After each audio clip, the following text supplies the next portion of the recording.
Hello everyone. Today we are going to learn a staple food in many West African countries, especially Nigeria. Garri, which is gotten from the root plants of the cassava, is very rich in fiber, magnesium, and copper. There are two types of garri, the yellow and the white one. But today I'm going to show you how I was able to make the white garri from scratch to finish. I mean, from harvesting to peeling to frying and to eating. So if this is something you are interested in, let's get into the video right away. First, we need to uproot our cassava from the farm and pack home.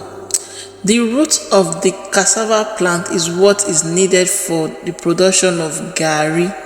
After packing home, the next thing to do is to peel and wash your cassava tubers.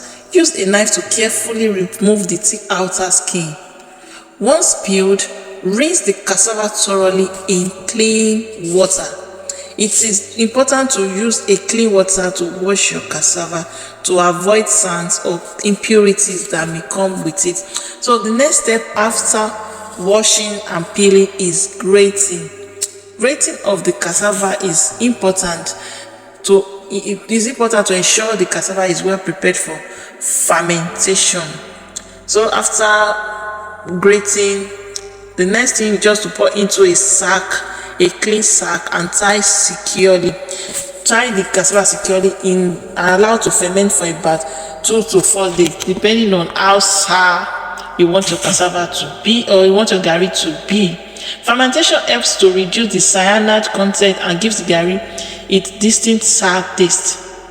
So after fermentation, on the 4th or 5th day, or depending on how sour you want your garri to be, the next thing to do is to press out the excess water.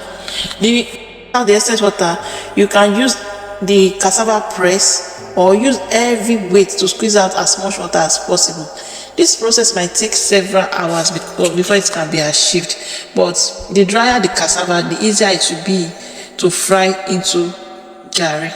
So once this is done, the next step to do is sieving.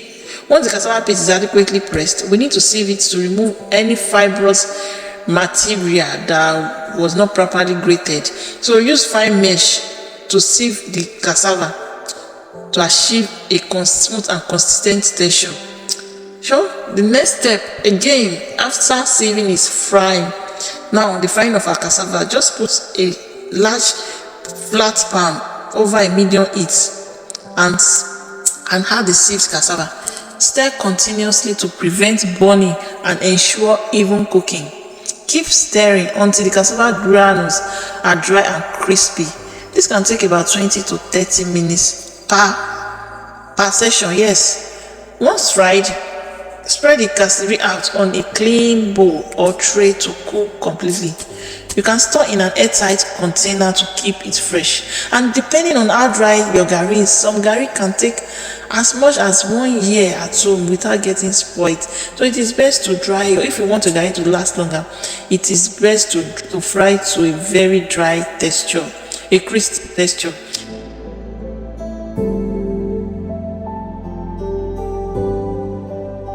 Then there you have it, the ice. Though garri making is labor intensive, but the outcome is really worth the try. Homemade garri can be enjoyed with cold water and sugar, fish or milk or any protein of your choice. Also, it can also be used for eba, a very popular dish in Nigeria. Thanks for watching my video. I really appreciate you. Kindly like, subscribe, and see you on the next. Bye.